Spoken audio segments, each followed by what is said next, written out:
Call to order the meeting of the Board of Directors of the Alta View Irrigation District for Wednesday, October 9th, 2024.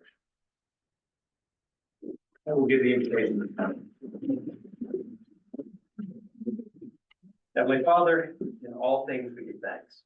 Thank you today for everyone who's gathered at this meeting, for their desire to improve our community, to improve the viability of farming in our region.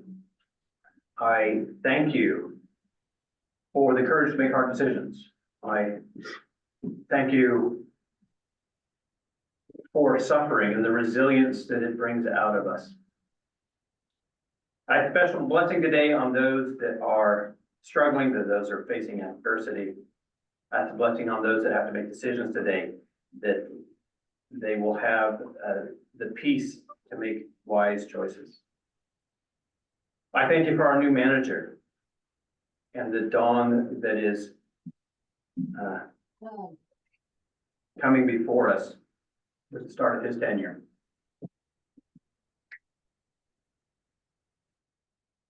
I thank you for this moment. Amen. Mr. Clark, would you please lead us in the pledge of allegiance?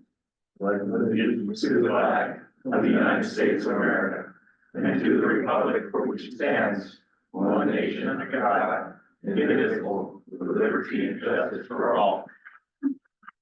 Very good morning. We will start with the introduction of guests. We'll start with those present in the room on my left. Yep. One that came here. Wait. Introduction of guests. I'm sorry, hard of hearing. Dan Darby Sharp. Ed Ogans. Morning, Ryan Serrano with the Interstate Stream Commission. Taylor Chavez, also with the Mexico. Larry Vasquez, Reclamation of Central Office. Jose Terrones, Anthony Water Sanitation District. Willie Hernandez. Steve Hernandez, Carl Better Irrigation District. Karen Byron. Madam Secretary, who do we have online? Good morning, Mr. President. We have Amanda Lara, Anthony Collin with NMDA, BLF, Cohen's, Julie Smith with EBID, Katie Adams, Dr. King, Scott Gamboa, Cheryl Smith, and Keith Dinos. Thank you very much. Mr. Glacial, you just came in. Would you introduce yourself, please? I'm Nelson Glacial. Thank you very much. Thank you all for attending today. We appreciate your interest and your participation in our board meeting. That brings us to the approval of the minutes for the second regular meeting, September 25th, 2024. Are there changes or additions to the minutes as presented? Hearing none, I will accept a motion to approve the minutes as presented. So moved. I have a motion from Mr. Garai. Seconded by Mr. Rogan Rosa to approve the minutes of September 25th, 2024. Any further discussion? Hearing none, discussion is closed. All those in favor, please say aye. Aye. Any opposed? Being the president, the ayes have it, and the motion passes unanimously. Brings us calendar events, Mr. Smith.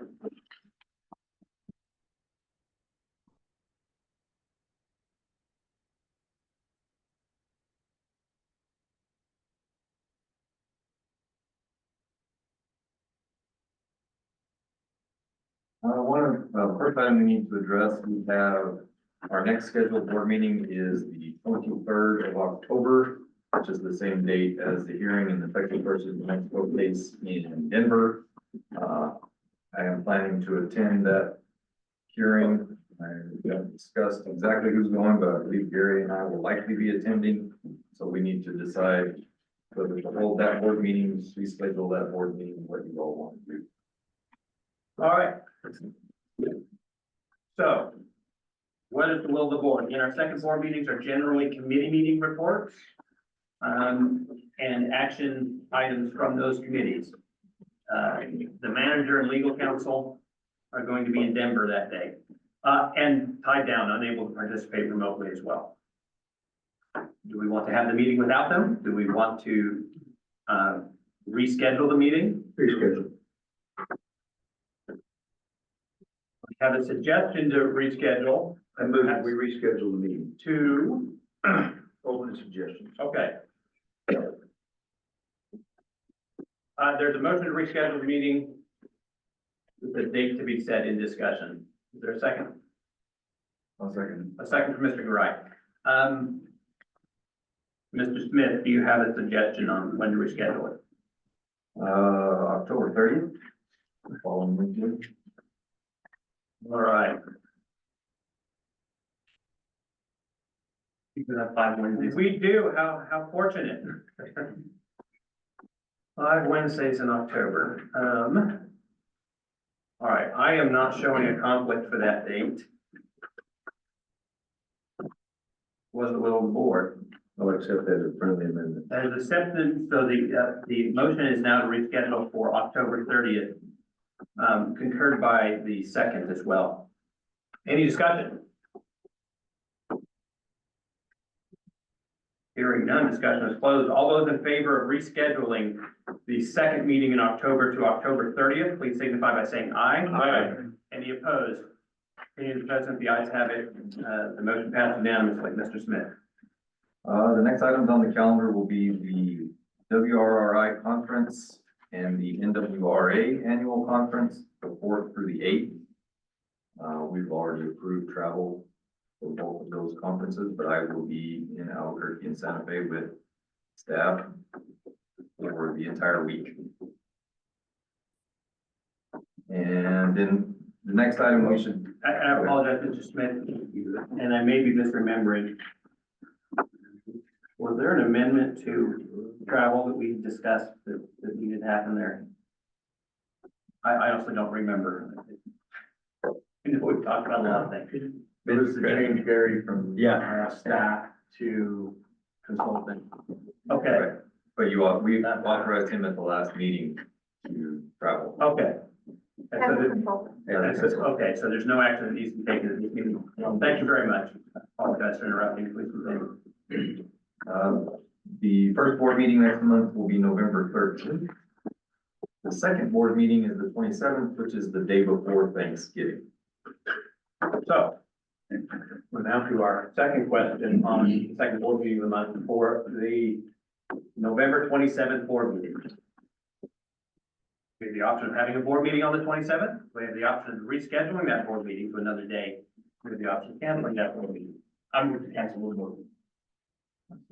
I have a motion on the floor from Mr. Roby Rosa, seconded by Mr. Ludwig, to cancel the second board meeting in November. Mr. Luce, I'm not used to canceling board meetings, and so how does that affect us given the, our open meetings act resolution? And that was actually why I pulled out my phone and I was looking up the open meetings guide and I'm concerned about canceling it. We have had a procedure where we had one board member, Director Garai, at a meeting where we did not have a quorum, just open the meeting and then reschedule it. I also believe the procedure we did today for the second board meeting is. Very good. If we have an empty agenda, can we just open and close the meeting and the meeting's complete? Yes, I believe you can. Thank you very much. So the motion on the floor is to cancel the board meeting, which I'm going to interpret it as a motion to schedule no business for November 24th. And that being, I don't even think we need a motion for that. 27th. Yeah. There's been a suggestion to ask the manager and the president to schedule no business for November 27th. Any discussion on that from the board? All right, hearing the advice of the board, Mr. Smith, if you would please schedule no business for the 27th. It is my intention as the president that I will manage open meeting closing now. And anyone that wishes to attend it may. It will be short. Mr. Smith. Thank you. The only other items on the calendar, we will be closed for Veterans Day, November 11th, and then for Thanksgiving on November 28th and 29th. Thank you. Any questions on the calendar?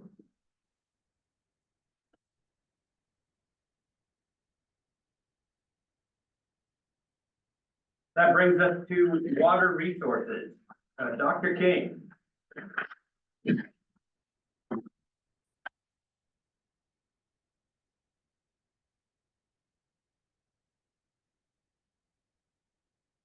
Okay, Mr. Chairman, thank you very much. Can you all hear me okay?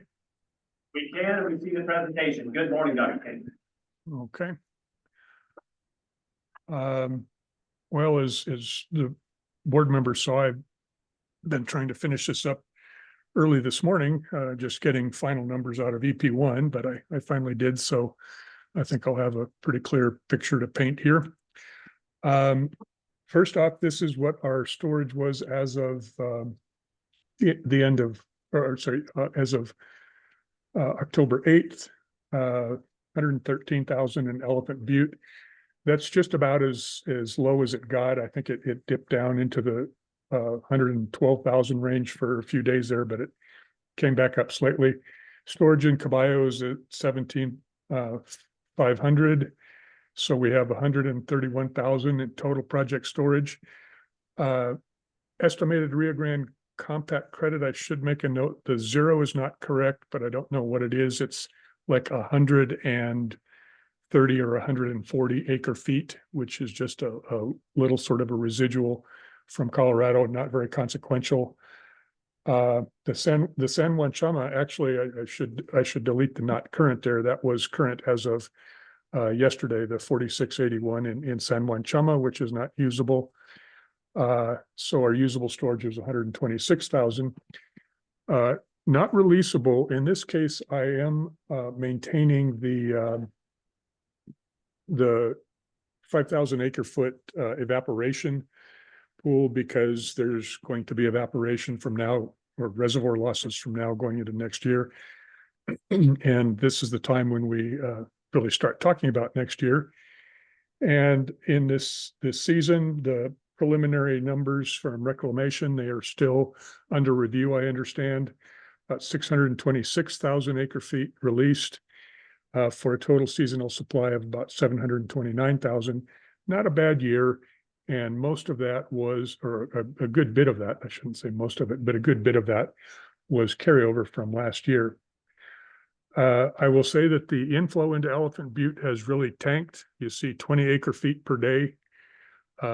This is a very volatile statistic. It jumps a lot from day to day due to the way it's measured. And some days it's been negative, some days it's positive, but it's bouncing right around 0. That 20 is not significantly different from 0. So what we are seeing is basically at this point, no net inflow into Elephant Butte. I don't expect that to change significantly between now and November, because you'll recall that there is prior and paramount water that is stored upstream that they release at the end of the year if they don't use it. And that's on the order of 20,000 acre feet.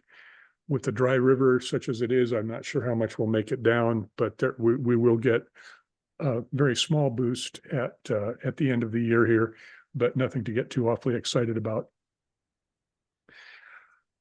This is a quick little recap of the dates when we did things. Reclamation started releasing water from Elephant Butte on February 15th. Then popped open Caballo on March 8th to release water to EP1 and Mexico. They took receipt of that water on the 12th and 13th respectively. We came on May 31st up in Array, and then June 1st in the Mesilla. We finished out on the 18th of August, and Mexico finished up on the 20th of September. Elephant Butte then closed on September 26th. Caballo closed on the 28th, and EP1's charges ended on the 1st of October. And that I have not seen the full charge sheet for EP number 1 yet. I just have the bottom line number here. That 10-1 may change a day one way or the other. I haven't seen all the details, but the number is relatively solid at this point. I should stress also that these are provisional data. The Mexico delivery, that is a pretty solid number. The EBID charges, you saw that last month from James. That has not changed, although as we get into the end of year accounting, we do go through everything with a fine tooth comb to make sure that we got everything covered. And so you'll see that EP1 used 293,580. There's a general rule of thumb that we've used for a long time, and that is that if EP1 has enough water, they will use up to about 300,000 acre feet, and that's essentially what you're seeing here. As we, I did run some numbers that I didn't include them in here because I just ran them since I got these numbers at 7 o'clock this morning. And I'll have more polished numbers for you next time. But what it's looking like is EBID will go into the off season. We'll do the final allocation after October 31st. We allocate water up to October 31st. But again, we're not getting much inflow into Elephant Butte at this point. So what I did is I ran a scenario where I took these water use numbers, plugged them into the allocation spreadsheet for year end, assuming that the storage will not change between now and the end of October. And EBID is looking at on the order of 33,000 acre feet carryover. So 33,000 for EBID and carryover, and EP1 is looking at about 51,000. That's the 51,000 is due largely to the fact that they started the year, EP1 started the year with 176,000 in carryover. We started the year with about 83,000 in carryover. So needless to say, this coming year, we're starting with a lot less water in the reservoir and a lot less water in carryover. So I'm anticipating a lean year. To give you some idea, that 33,000 is something like 2 inches, maybe 2 inches and change. But if we were trying to start a year with 33,000, James and I would be having some very difficult conversations on how to strategize that little water. Even in 2013, when we only had a 3.5 inch allotment, we had an allocation of 57,000 acre feet that year, and we used 54. So this is very low, and I don't really expect a big bunch of improvement if and until we get a good snowpack and a good runoff. And that's a big if, as you will see. This is what the river is looking like right now. You see that the red line is a percentage of mean at each of the stations going from the state line up there at Cerro down to San Marcial at the head of the Elephant Butte Reservoir Pool. You see there's a little bit of water showing up, like 10% of mean showing up at Elephant Butte. That is all in the low flow conveyance channel because the river is dry at that station, and it has been pretty dry except for occasional runoff events.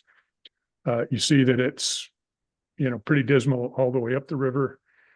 The only place that is even over 50% is up at Embudo, which is just upstream of the inflow from Rio Chama. Otoe down, pretty dismal.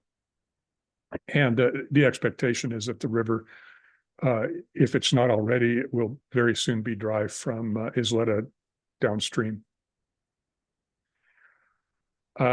This, not a lot to say here. The reason this looks kind of odd is because the water year for precipitation begins October 1st. This is October 8th, so we're only a week into the 2025 water year. And so you got a little bit of rain on the Amos, not much elsewhere, so it doesn't really say much just yet. This has been a pretty persistent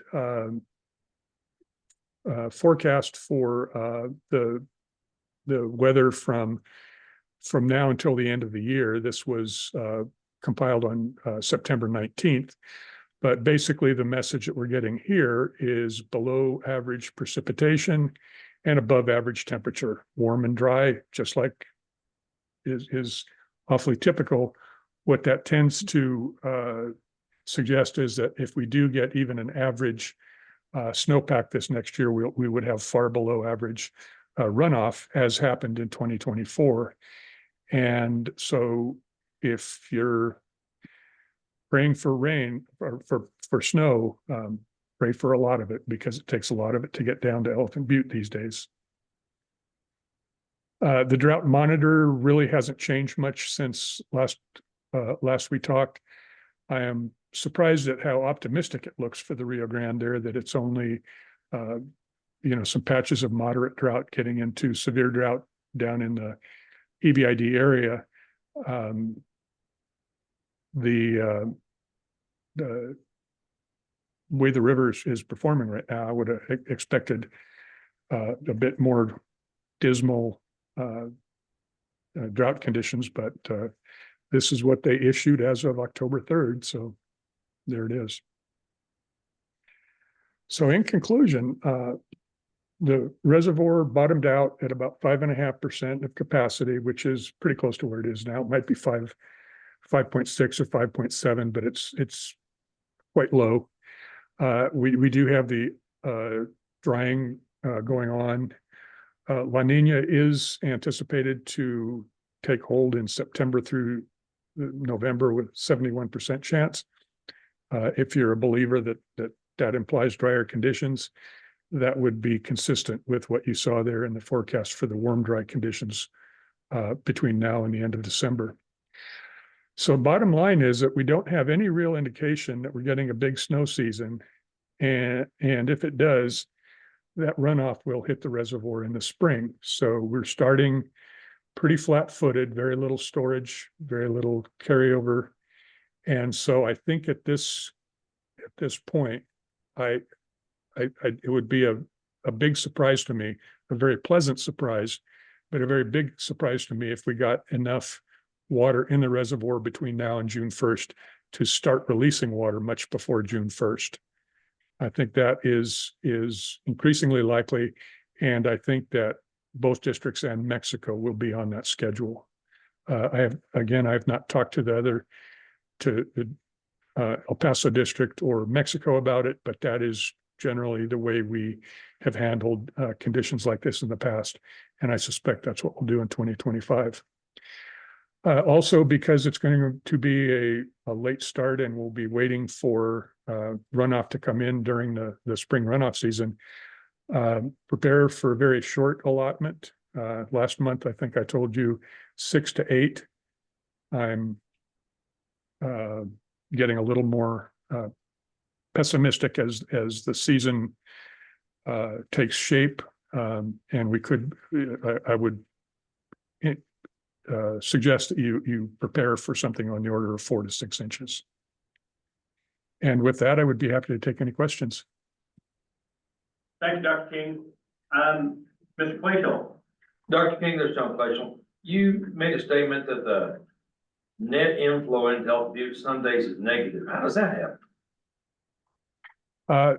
Net inflow is, the way it happens is the reservoir losses, which, the primary one is evaporation, is greater than any inflow coming in from the main stem of the river or from bank storage release, which would be the springs along the perimeter of the river, that as the reservoir drops, you get groundwater coming out of bank storage into the reservoir. Well, the reservoir is not dropping anymore. It's leveled out. So you're losing that bank storage. The river is drying up. So basically the reservoir losses, the big one being evaporation, is greater than the inflow from the river. Thank you. Thank you, Mr. Plato. Thank you, Dr. King. To again summarize what Dr. King expects for next season, especially given that we have many farmers in attendance today. If it snows like crazy, the water won't get to the reservoir in time for us to release it before June 1st. If it snows like crazy, we still won't have a big year because they're gonna have to hold a lot of that water back in upstream reservoirs for flood operations before it can finally make it to the reservoir. And so even a 200% snowpack is unlikely to impact the start of next season. It could let us go longer than we would expect to if we only have a 6-inch allotment. But it doesn't get to the reservoir in time for us to release it early in a way that gets us through the season. There are some things that could change that, but they are very, very unlikely. Essentially, it's wet water between the reservoir and the watershed that somehow rains, makes it to the reservoir, and the reservoir fills prior to spring runoff. That is an extraordinarily unlikely event. So there are times when we get excited about a large snowpack, that we have an entire season's worth of snow by the middle of January. And so we think that that's going to immediately impact us. It's got to get to the reservoir first, and it's usually a year before that large snowpack gets to us in a way that we can have an earlier release. The Water Resources Committee is working on a policy that will make release dates hopefully more predictable, more of an objective decision as opposed to an ad hoc decision. So therefore give farmers more information prior to planting about what to expect from the season, regardless of the variables of precipitation in the watershed. Any other comments or questions regarding water resources report? Thank you, Dr. King. I didn't notice if Mr. Narvaez is online, but do we have a report from Mr. Narvaez? No. So we do not have anything from Mr. Narvaez. That brings us to general administrative. We have a financial report, Ms. Byron.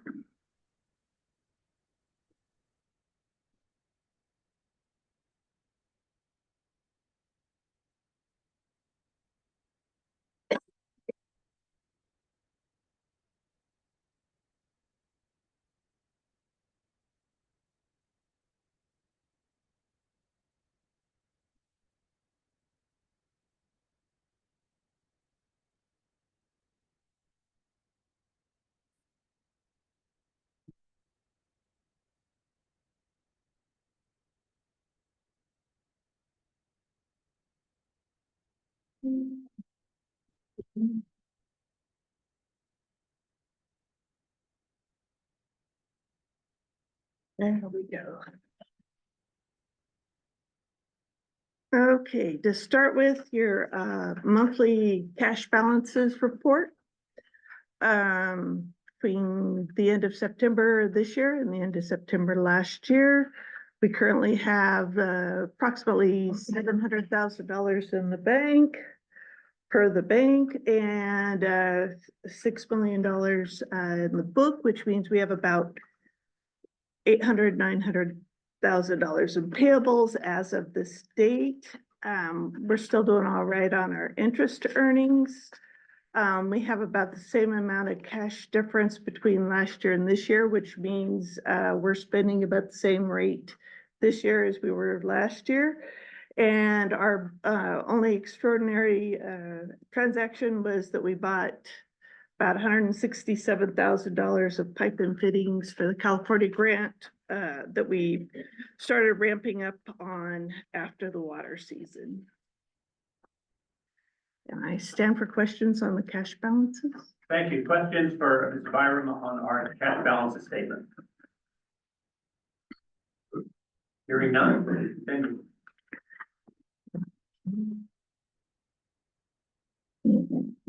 I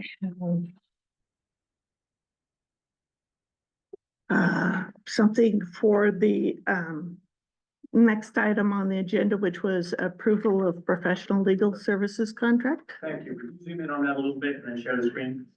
Okay.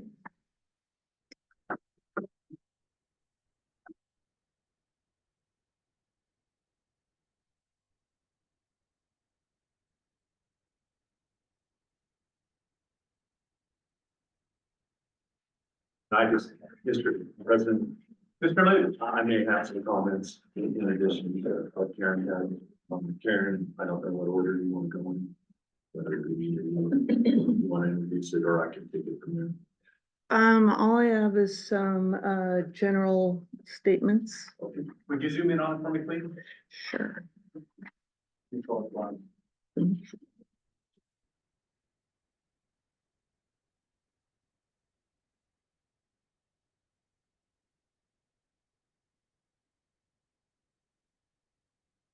Mhm.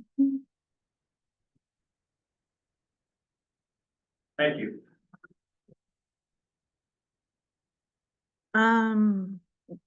This is regarding the item that's approval of professional legal services contract to the Divinity Law Firm PC, DL Sanders LLC, and the law offices of H. Nicole Workmeister.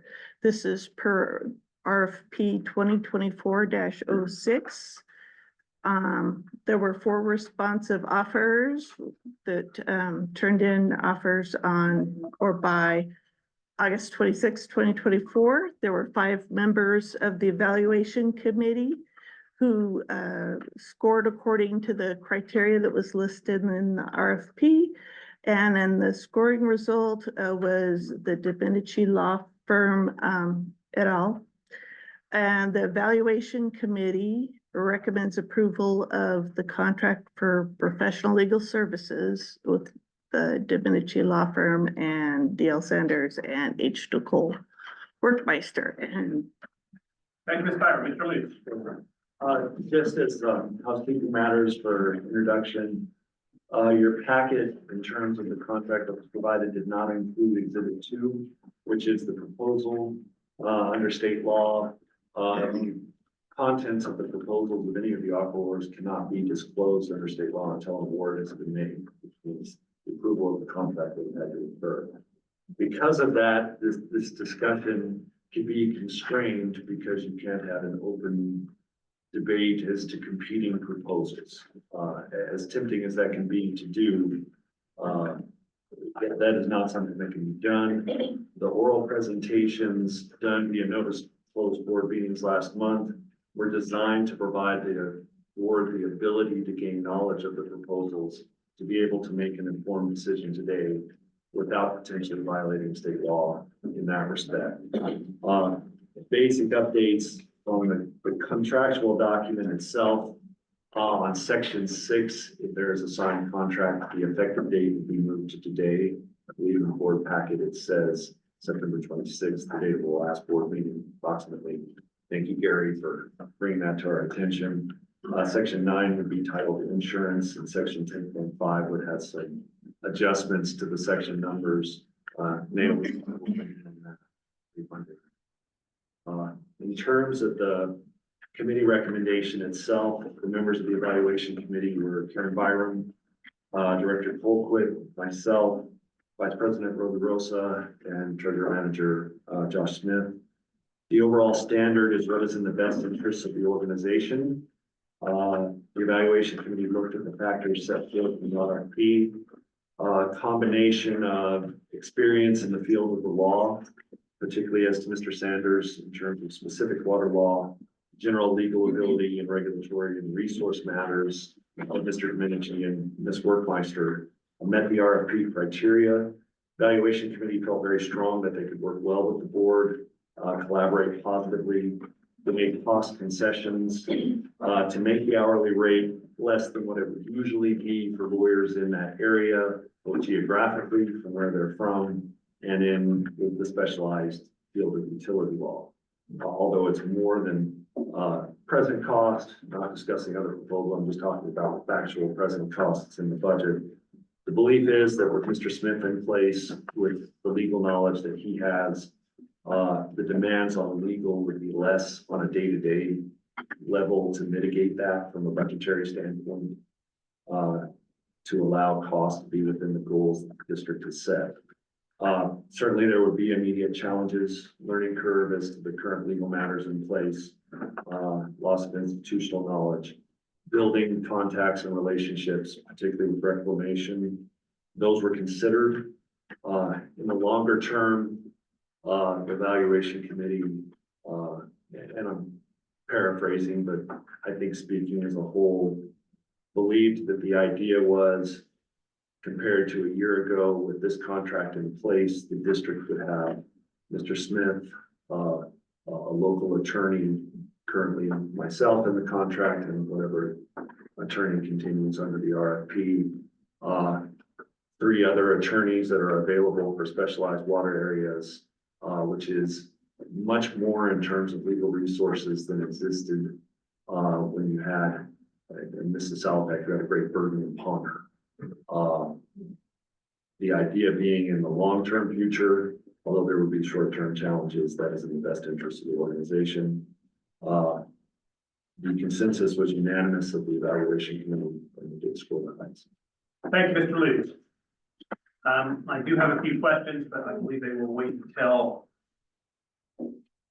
we have a motion on the floor. Mr. Lack. What is the rate? You didn't say the rate.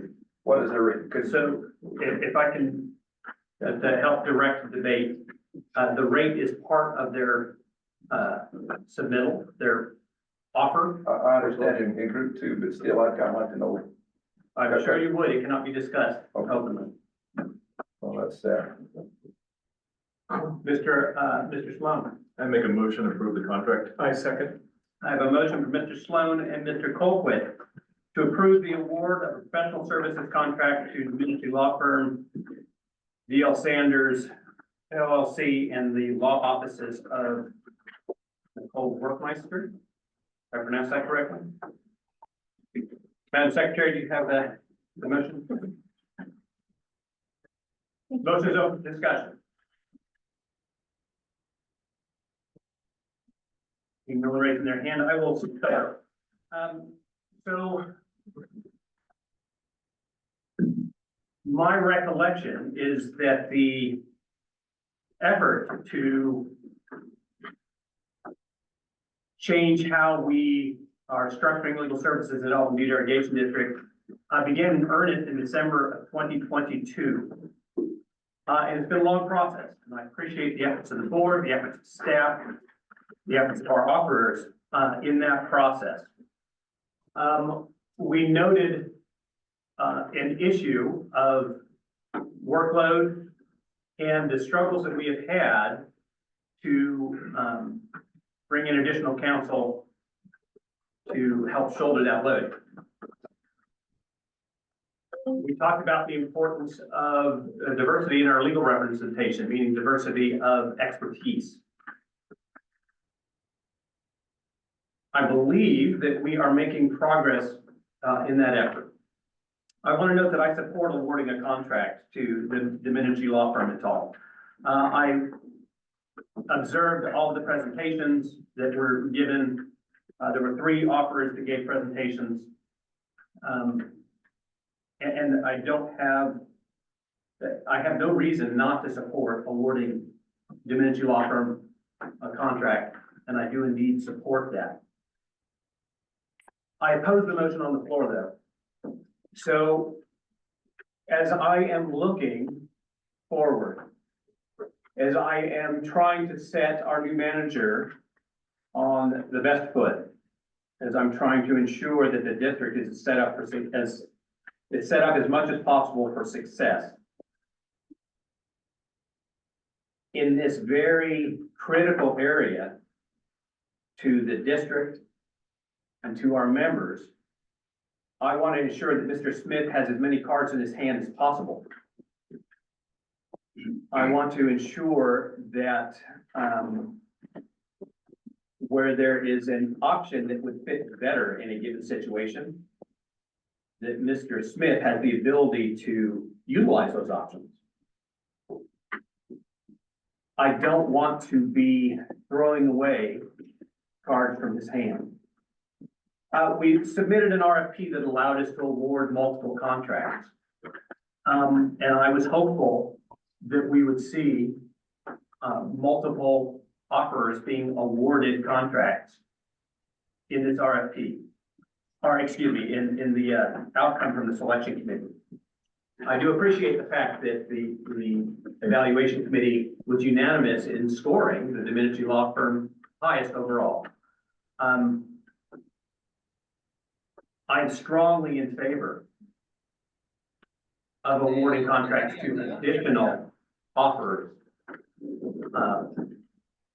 to give more options to Mr. Smith. Thank you, Madam Secretary, if you would use that, but my comments are almost done.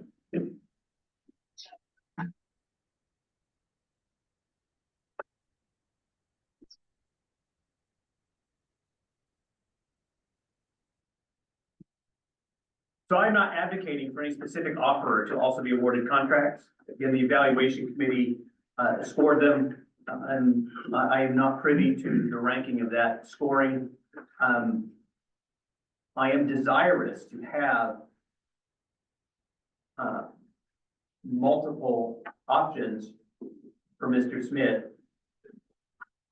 He's now 10 days into his time at EBID. I don't want to be closing those doors. I want to open as many of them as possible. It's for those reasons I oppose this motion. Other comments from the board? Mr. Ludwig? Yes, I have a question and an observation. I wasn't made aware of that closed meeting. I would have liked to have viewed it, to have seen the interviews. My question, I'd like to ask other members of the board, if anyone else did not know about that meeting. So, in the idea of not having an interrogative, I want to keep that question on the floor, but allow Mr. Ludwig to finish any other comments he may have first. That's it. Thank you, Mr. Ludwig. So the question for Mr. Ludwig was, are there any other board members that were not aware of the notice of those closed meetings? So Mr. Garay and Mr. Lack note that they also were not aware of it. So I want to comment, first of all, in the idea of, being introspective and recognizing my role at the board, that ultimately, I believe that's my responsibility as president of this board. I was not aware that we had board members that were not informed about the notice of those closed meetings, or that they were occurring, or that they could come to the district and observe those presentations. But I should have been. It was certainly not my intention to exclude any board members. I was not aware that those board members did not know until after the presentations. Mr. Luce, do you have anything further on that? I don't know the exact procedure on how things are conveyed specifically to the board members. They were certainly noticed publicly on the website, and the procedures were followed as to having the agenda publicly available pursuant to their. In terms of specific notice, I was not involved. That meets the legal requirement. That said, my burden's a little higher, in my opinion. And having recognized that, I've spoken with management in trying to find ways that we can improve that to ensure that we don't have times in the future where the board is meeting and legally noticed meeting, and I have board members that don't know it.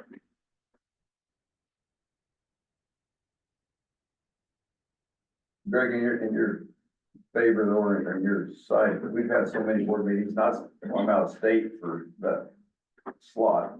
Unless you had called me, Oklahoma, you would have got a hold of me, and I was going before the notice came out, and we've got, I think, a pretty extended little state.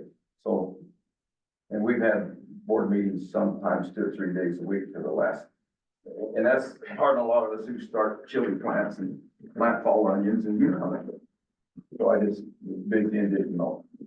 I appreciate that, Mr. Lack, and I will note that I appreciate how hard the board's been working. Our board members are having somewhere in the range of 6 to 8 meetings a month when you include our board meetings and our committee meetings. Mr. Brando, you were pointing to somebody, or you had? I was gonna go, I know he was first. Dr. Fox. Thank you, Mr. President. Just an observation and sort of a curiosity. is there any particular reason that the district's experts were not invited or otherwise asked to observe the interview process in terms of the presentations or other things? I don't have an answer to that question, Dr. Fox, but I will present it to the board. Board of the manager. Is there a response to Dr. Fox's question that which should be given at this time? The evaluation committee was responsible for doing the interview process. And the selection of the evaluation committee was based on a new policy that we have drafted and approved for the evaluation committee, which includes the chair of that respective committee as well as the board president. And in addition to that, staff members specifically in the procurement department, such as our chief procurement officer or procurement managers, as well as the treasurer manager of that. I believe that the scoring was the experts in the room included David, I believe, as well as, I forget who else was on the committee because I wasn't there, but I believe it was David, Josh. I believe Mr. Lee stated that earlier on the record who they were. Yeah, so I believe that this just was in accordance with our policy that we drafted lately, and it would be no different for board members not to necessarily know about this process, because before we had drafted this policy, would have been done all in-house by staff, and then we would present you the contract for approval, because through the procurement process, the procurement, chief procurement officer is ultimately responsible for the selection of a candidate for contract, and thus they kind of have the final say and it gets presented to the board for approval. Ms. Franzo, you had asked to have a comment? That was kind of it, the second half of that, but in addition, I think we can do better going forward. I had originally drafted this, but separated myself out due to potential biasm. And realistically, what we could do going forward is do a better job about letting the board members know. And the expectation I had was that we would conduct the interviews with the evaluation committee in closed session and then broadcast them separately, privately to board members to where they weren't necessarily involved in the evaluation process, but could be more so silent observers of that. We can do that. And I want to state, because I was present for all of them, those board members that were present were silent observers. They did not engage in the selection process. They were not present in the room. They did not participate in any discussions about presentation. And that's. Thank you, Ms. Brendel. Other comments?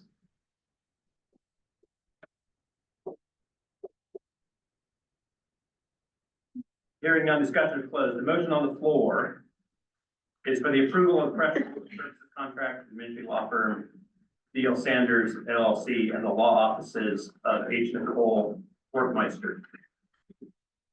All those in favor of the motion, please say aye. Aye. Aye. All those opposed? Nay. Or I oppose. I want a roll call if I can get that. Thank you very much. There's been expressed for the division of the Assembly. Madam Secretary, would you please call the roll? Brenda Garai, Yes. Bill Paulette, Oppose. Justin Dark, Yes. James Rose. Yes. Sorry. Rafa, Yes. Mr. John Fleischel, Aye. CK, Aye. Henry Ludlow. Nay. Nay. The ayes have it, Mr. President. Thank you. While I don't get a vote, I noted my opposition earlier. So on a vote of 6-2, is that correct, Madam Secretary?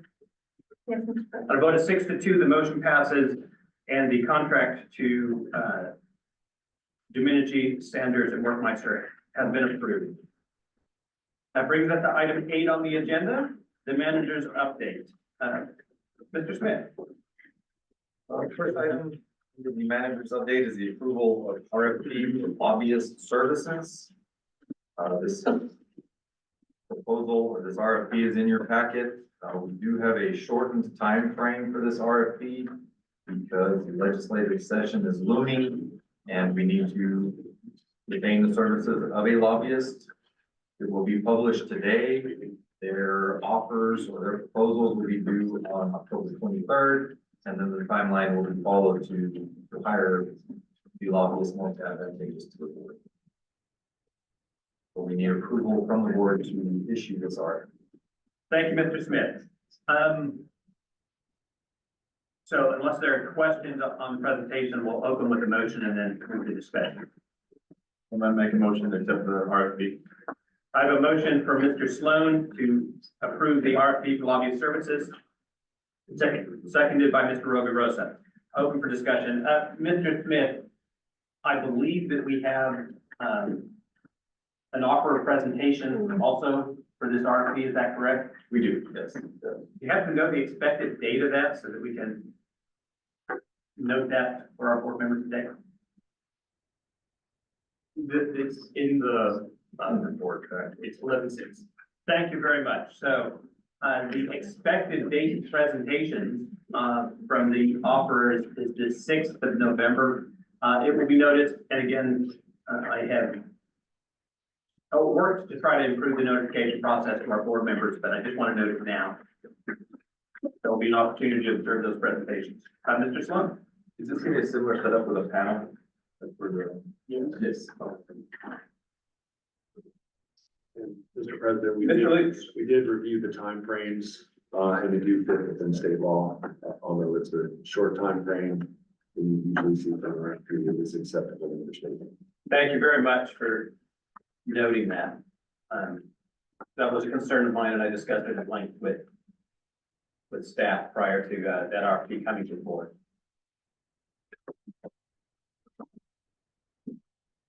Hearing no discussion, all those in favor of the motion, please signify by saying aye. Aye. Any opposed? Being the chair, the ayes have it, the motion passes unanimously. Mr. Smith? Next item on the agenda is the approval of travel for the Texas versus New Mexico hearing in Denver. That's occurring on October 23rd. This date's 21st through the 23rd. I would ask for some flexibility for it. That hearing takes on the meeting for myself, Gary Esslinger, and legal counsel. Do you have a number of individuals that you are expecting to take to legal counsel, given the action of the board? I would ask for approval at my discretion, not more than 5 persons. Is that total or 5 persons total council? 5 persons total. All right, the request from Mr. Smith is to authorize travel to the status conference in Texas, New Mexico on and around October 23rd for up to 5 people to be designated by the manager. I move to approve, travel and all expenses incurred, is that right? All actual expenses? All actual expenses for up to, 5 people at the manager's discretion. I have a motion for Mr. Roverosa to approve travel for all actual expenses for up to 5 people at the discretion of the manager. Seconded by Mr. Colquitt. Any discussion? Hearing none, discussion is closed. All those in favor of the motion, please signify by saying aye. Aye. Any opposed?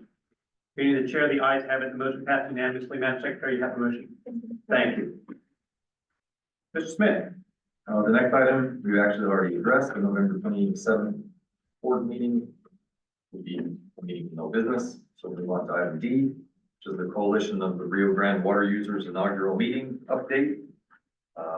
Had my first day last week and then went to Santa Fe and got to spend 4 days at this conference with your president, vice president, Gary, Joe Paul. Joe Paul gave an excellent presentation. He and Mark Garcia from the Middle Rio Grande gave the farmer's perspective at the conference. It was one of the better presentations in my opinion. For me, it was a great opportunity. I met the three of the other managers in New Mexico, Middle Rio Grande, Carlsbad, and the PVACD managers. So I got to pick their brains a little bit, talk about some of the issues they're dealing with, some of the ideas I have.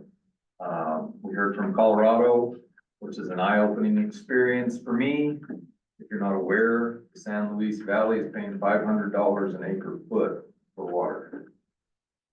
You know, mind blowing, but, the presentations were excellent. I appreciated the fact that it was geared towards the Rio Grande. It was all beneficial, to me, as far as gaining knowledge, and, I'd invite anybody else that attended to give their thoughts on it. Thank you, Mr. Smith. Mr. Roveros? Mr. President. I would also like to thank, Mr. Lack for his presentation. That was, really excellent.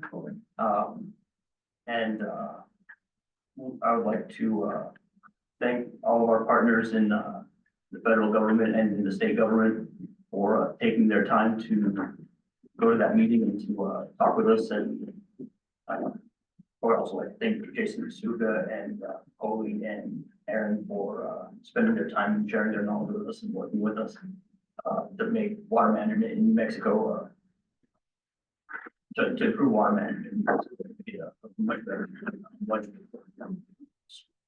more modern profession. And, I would also like to thank Josh and Greg for attending. Josh did a great job.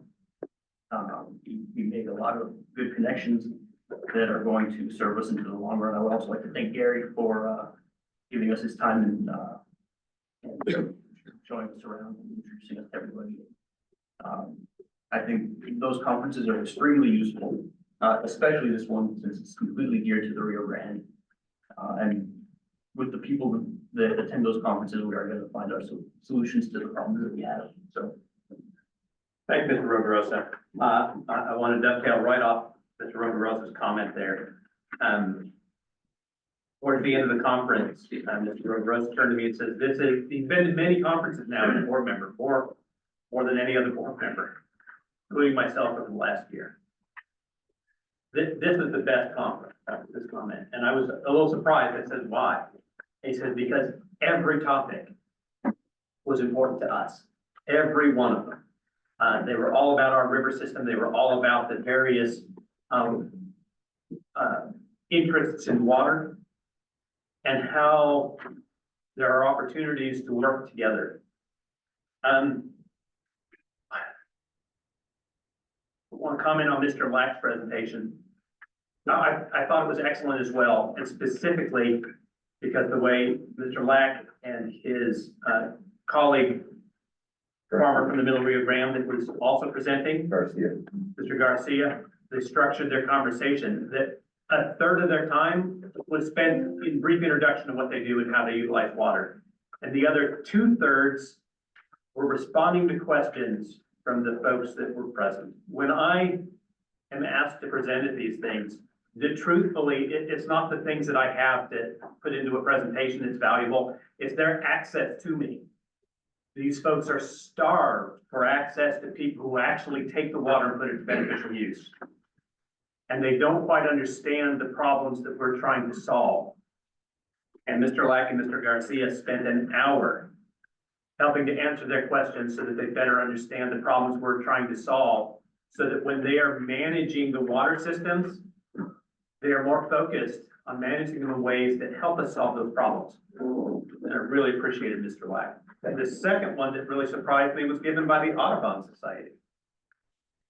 The Audubon Society gave an outstanding presentation about how there needs to be more balance in our discussions between the importance of environmental flows and the importance of putting water to beneficial use, because so frequently that conversation is out of balance.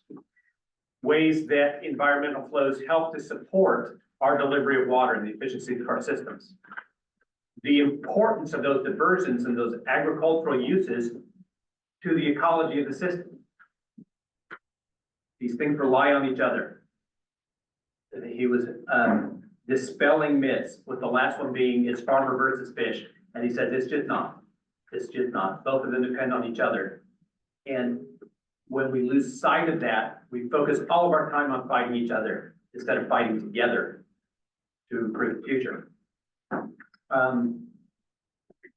It was eye-opening. It was not the type of presentation I am accustomed to seeing from those interested in the ecology of river systems.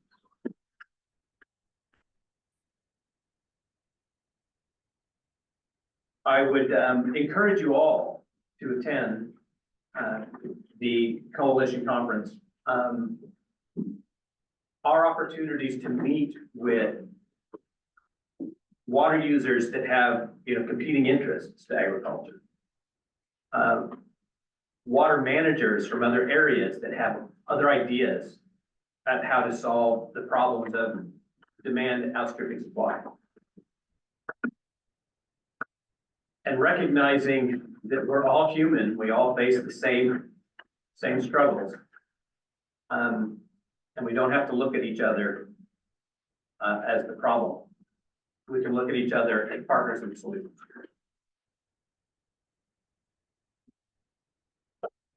Mr. Esslinger, do you have anything you'd like to add? Thank you, Mr. President. Yes, sir. There were 80 people that attended your conference. This was the second conference. It started last year as an idea from the Middle Rio Grande and EBID to begin allowing folks to be aware of the Rio Grande system. And this year we had more participation from Colorado. Even one of their state senators spoke along with their lawyer from the San Luis Valley that represents that area. And I was totally impressed with how Colorado meets their compact obligations. And certainly puts a hell of a burden on the farmers. And I would highly recommend, and I even asked if perhaps this board would want to go up to the San Luis Valley and actually see it, because it's unbelievable what they have to do to meet the compact delivery obligation. And certainly, I think it would be well worth the time to go up there and understand that. I know it myself, been up there 3 or 4 times, and to visually see how they have to do their business up there is something that is worthwhile, I believe. We also, for the first time in our 2 conferences, heard from the South Valley, very south end of Texas, of the river, where actually the Rio Grande actually is lost, and then the Conchas comes in and fills back the Rio Grande to make it down to Brownsville from the waters that come in from the Falcon Dam and Amstent dams. And so Sonny, one of the managers from down there, did an excellent job of explaining his crisis. And it's not from the United States, it's really from Mexico, delivering what is obligated for Mexico to deliver to the United States. Very eye-opening. And because of the lack of water that they received from Mexico that they're obligated to send to the United States, all of their sugar industry has been lost in Texas, lost because of lack of water. That was eye-opening to know that. Now there's only 2 other locations in the United States where the sugar industry still exists. So it's an eye-opener to visit with those folks and then understand their problems. And certainly, I also think that the best panel was our farmer panel. I think they should have been first instead of last, or near the last, because people just don't know where food comes from. It's clear. And these, by the questions that the president mentioned, people were just amazed at, and I was amazed at clearly how they responded, Joe Paul and Mark, to the questions that were asked of them, but it was clearly a lack of understanding by the public of where farmers feel and where food comes from. So I was totally impressed with that. A lot of emphasis has been put on the Colorado River and to bring highlights to the Rio Grande and the basins involved.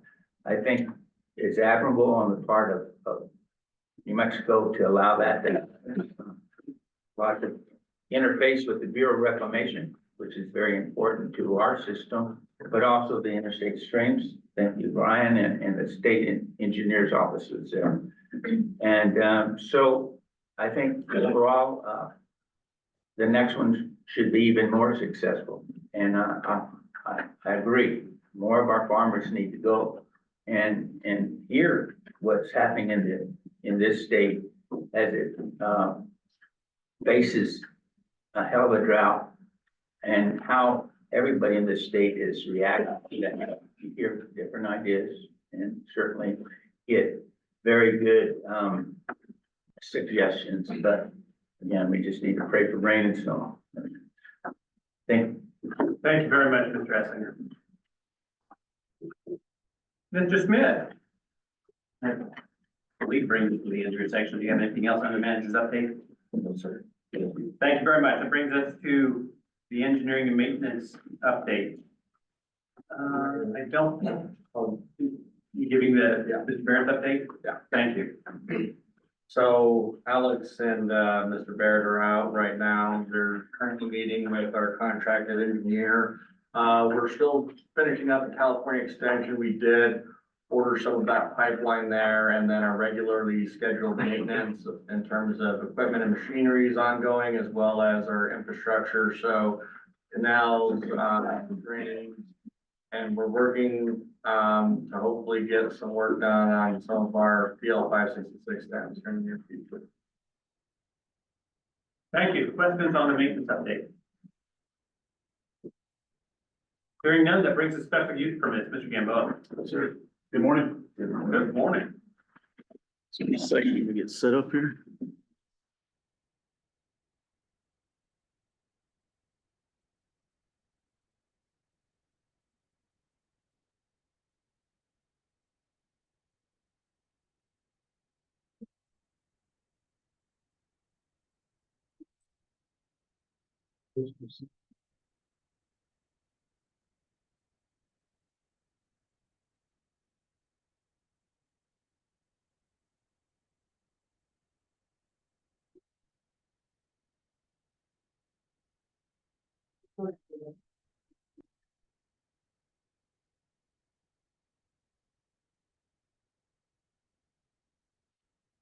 All right.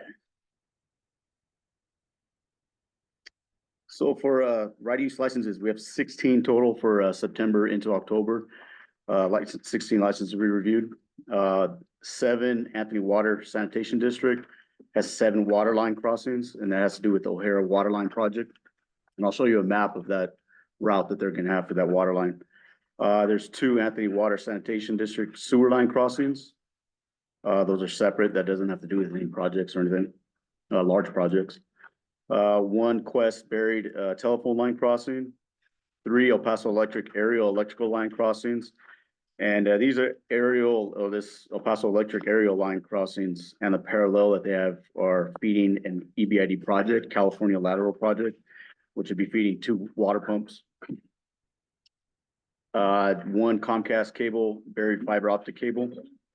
And then 1 for Dennis Lucero, Pecans de Lucero. It's a 10-inch water line crossing the attached to an existing concrete bridge. Let me go ahead and run through the licenses here.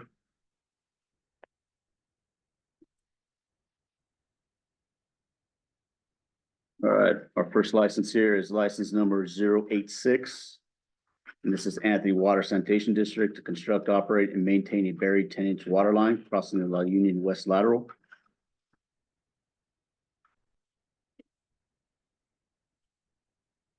And as I go through the 7 licenses that are coming up here, this is the route for this O'Hara Water Line Project. You can see we have multiple crossings, and I'll go through those right now. License number 087. This is Anthony Water Sanitation District to construct, operate, and maintain a 10-inch water line crossing, above the Anthony Drain.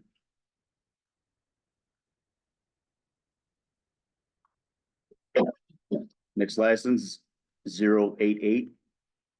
Anthony Water Sanitation District to construct, operate, and maintain a buried 10-inch water line crossing the 3 Saints West Lateral.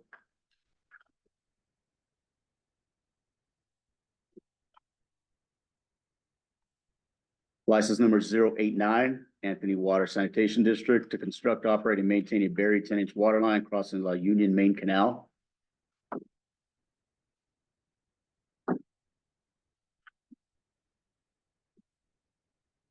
License number 090, Anthony Water Sanitation District to construct, operate, and maintain a buried 10-inch water line crossing above the New Mexico drain.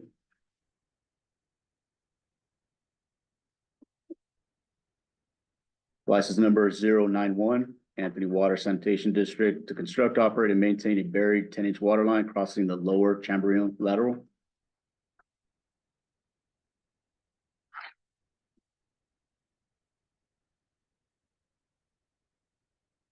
License number 099, Anthony Water Sanitation District to construct, operate, and maintain a buried 10-inch water line crossing the lower Chamberlain lateral.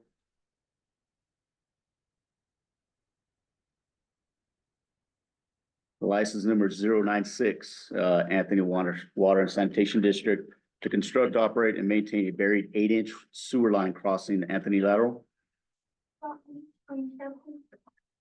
Where? Well, Oh, you are now? Okay, Yep. thank you, sorry. We're not on the proper screen perhaps. Can you check that again? Or maybe later. no, you're correct, President.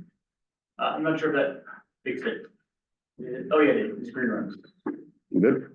Thank Yeah, you. there at the bottom right. It's Sharon, right? Okay. Good. Would you like me to run through the previous licenses? Go.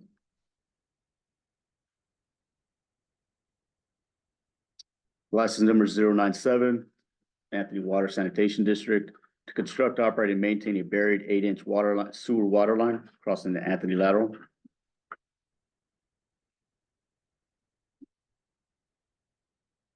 License number 098, this is Quest Corporation to construct, operate, and maintain a buried telephone line crossing the Longwell lateral.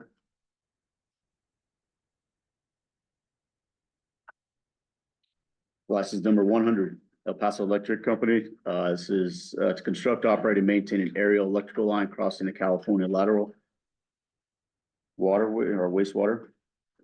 15.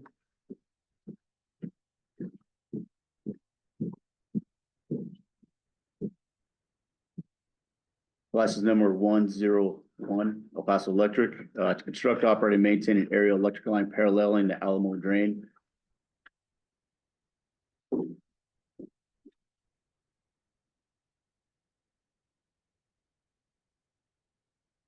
License number 102, El Paso Electric, to construct, operate, and maintain an aerial electrical line crossing the Del Rio Drain.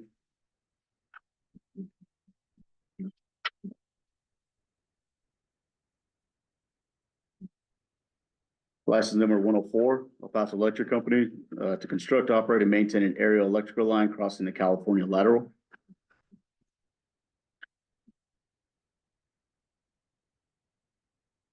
License number 122, this is Comcast Cable to construct, operate, and maintain a buried fiber optic line crossing the Picacho Main Canal.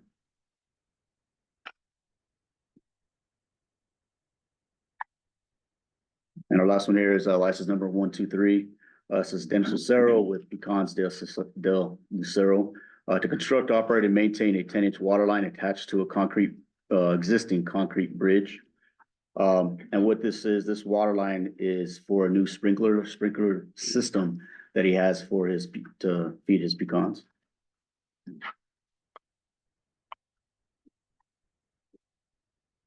And that's all the license we have. Any questions? Thanks very much. Questions for Mr. Gamboa? Mr. Gamboa, on the Anthony Water and Sanitation line, the part I couldn't figure out from the presentations, where is that going? Is there a project that is occurring there that we should be aware of that will have other impact? So I want to say it's 2 previous meetings that we've had. It's for a sewer line, the Anthony Water. It's not, there's a sewer line that's installed. The water line's being installed also. So the sewer line has been approved by the board, and it's leading to Gadsden Middle School. Thank you. And then on the, El Paso electric line, we have the crossings, but I don't quite understand where that power is coming from and why we don't end up having any parallels. There is one parallel, and that's, I'll show you right now. Listed as that, did I miss that? So the parallel line is Yeah, I like, see it. yeah, license 101. And, it's gonna be paralleling the Alamo drain here. This is it right here. Okay. And so where it's gonna begin, it's gonna be right up here where you see California lateral, the wording here. I'm sorry, real quick, there was a question for Mr. Roby Rose if he needed to recuse himself, given the proximity to, his company's property. None of these things are for the benefit of your farm, and I don't see any reason for that. Mr. Lutz, am I misunderstanding that? You're not, unless, Vice President Roby Rosa feels that you would have a personal interest because it somehow indirectly benefits his. I mean, I got a personal interest in all these things. Yeah, well, it's, Mr. Roby Rosa, it is, you are, any board member may recuse themselves at any time. In your question to me about whether I believe it's necessary, I do not, I did not hear Mr. Lutz suggest that it was necessary. Back to the paralleling, would you go back to that and where is this power coming from? There's an existing line right up here in the California lateral. It's kind of on the west side. Okay, And that explains it, that's sufficient. Those are all the questions that I had. you'll see it right here. This is where it begins. It'll cross the Del Rio drain and then a parallel will shoot down. So there's an existing line that ends there? There's an existing line currently right where you see this red mark right here, this crossing. There's an existing one there, so they'll be attaching a new line, crossing the Del Rio drain and then paralleling the Alamo drain. Okay. And then that'll cross over to the California lateral. To that power, that's gonna be feeding two newly installed water pumps. Mr. Fleischer? What is the location and purpose of these pumps? The purpose of those pumps is 2 lift pumps in our box structure to deliver water more efficiently to our grant project in California. This is beneficial for us to move those power lines so we can do those pumps. I believe we had discussed that prior. We have had our new electrical engineer do all the design as well as our in-house and consultants. And so this is beneficial for the use of the grant project, to power those lift pumps so that we can push water, up to those.